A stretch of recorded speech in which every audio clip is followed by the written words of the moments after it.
After the House passed a bill to force the release of the Epstein files, Donald Trump showed us he is more panicked than ever before, than at any other point in his presidency, with two insane posts. The first, of course, about the Jeffrey Epstein files.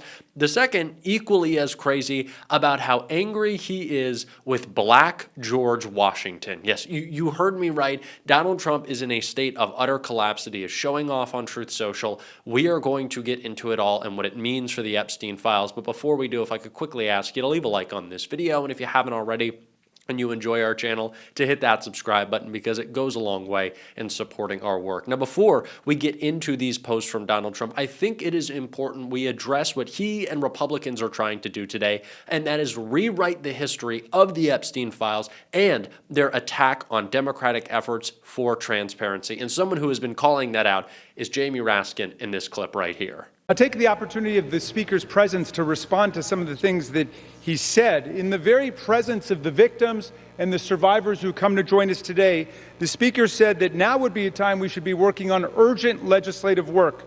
Mr. Speaker, justice is urgent legislative work. The truth is urgent legislative work.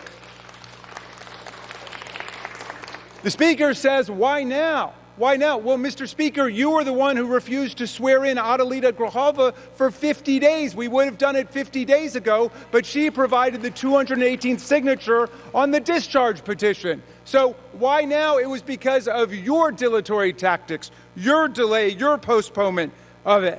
Now, I want to talk later in this video about the efforts that Donald Trump will undertake to block the release of the Epstein files in full, even after Congress forces their release. But right now, I think it is so important to address not what Donald Trump will do in private, but what MAGA is trying to do in public, what Jamie Raskin is calling out, the fact that they want you to believe that they've always been for transparency. But Mike Johnson and John Thune and Donald Trump did not have some change of heart. They do not have moral clarity. They are just trying to change the narrative and pretend that they always wanted the release of the Epstein files, and actually are trying to pretend that it's Democrats who blocked it, both under Joe Biden's administration, which isn't true, and over the past couple of months, another blatant lie. But Donald Trump is trying to do this and trying to shift focus, I guess, back to the failures of his administration, which Jasmine Crockett called out right here in is very important context for the insane post that Trump made.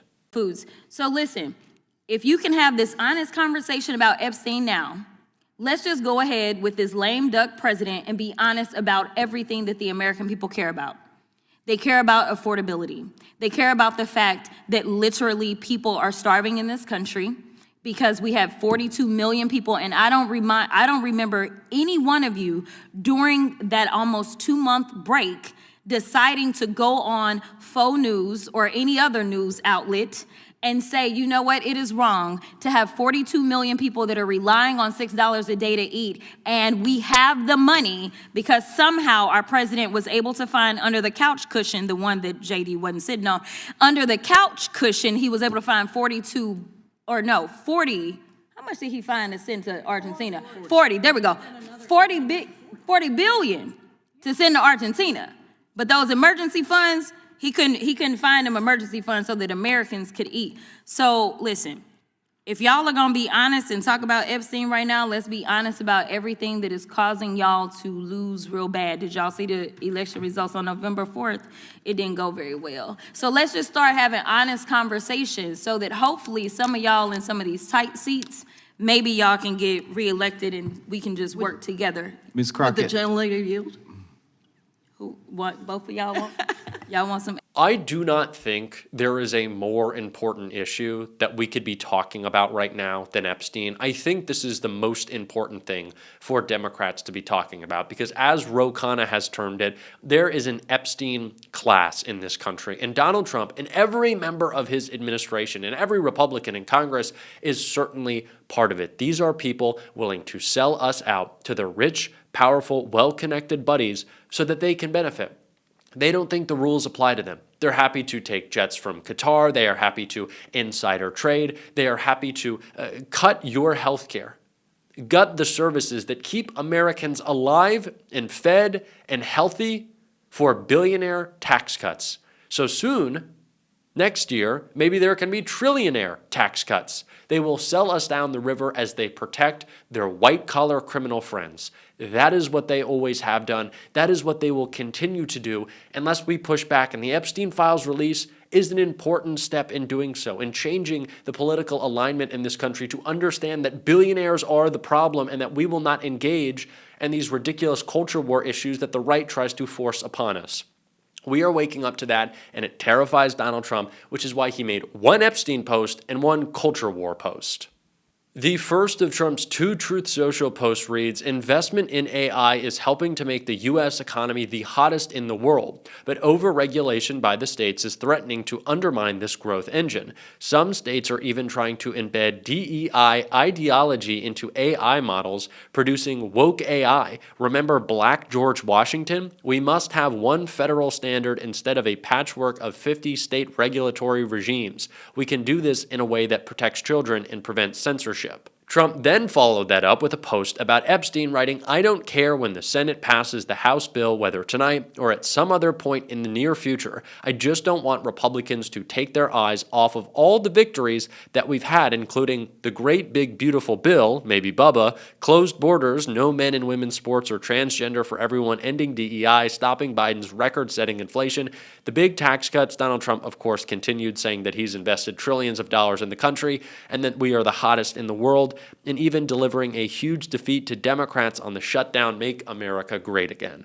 Okay, first on the Black George Washington AI slop message that Donald Trump put out. What happened to states' rights?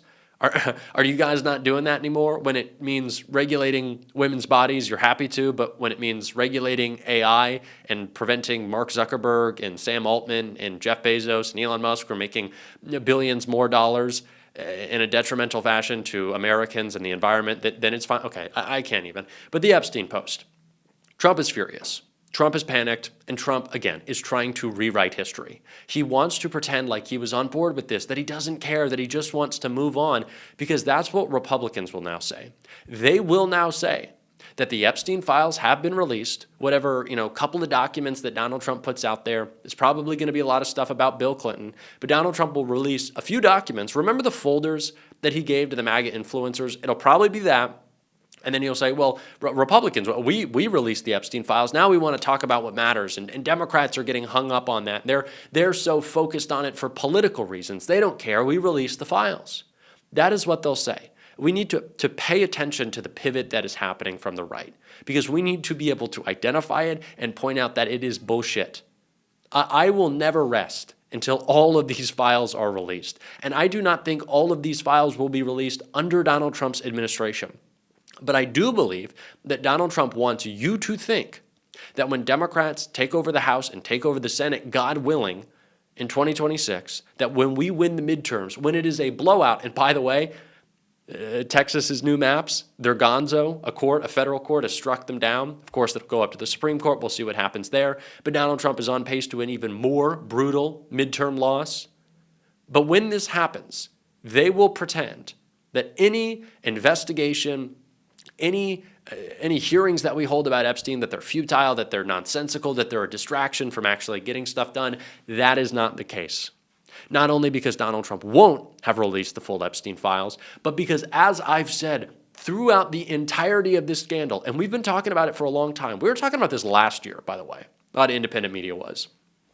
What is not in those files, to me, could be more damaging than what is. That is why I want everyone in this administration subpoenaed. Trump, I need him under oath. Pam Bondi under oath. Kash Patel under oath. Todd Blanche under oath. Of course I want Ghislaine Maxwell.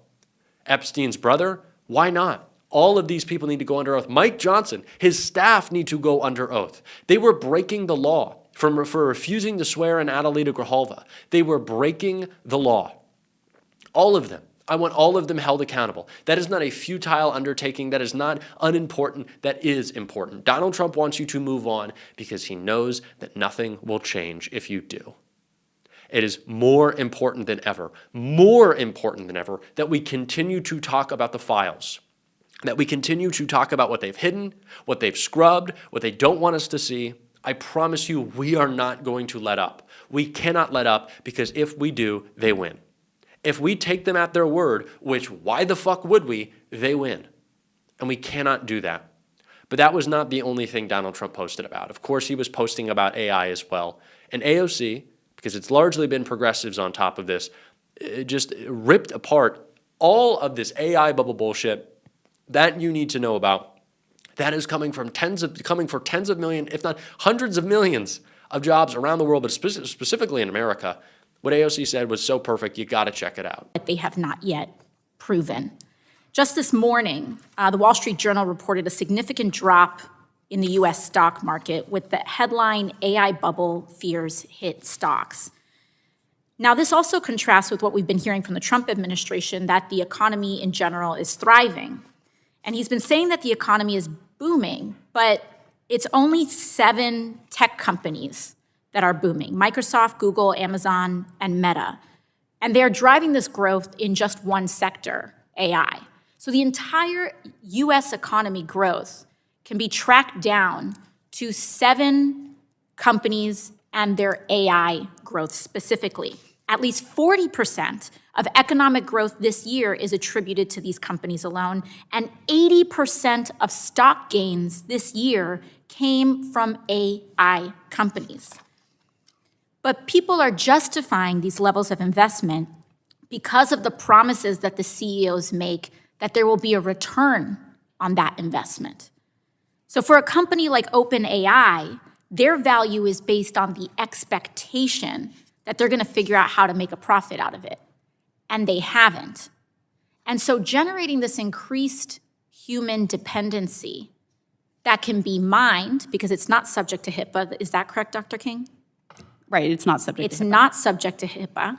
So people's deepest fears, secrets, emotional content, relationships can all be mined for this empty promise that we're getting from these companies to turn a profit.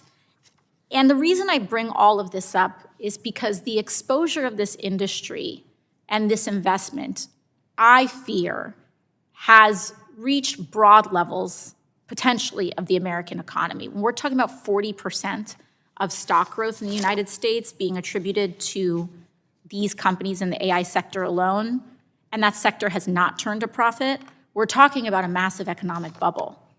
And when we've seen, depending on the exposure of that bubble, we could see 2008-style threats to economic stability.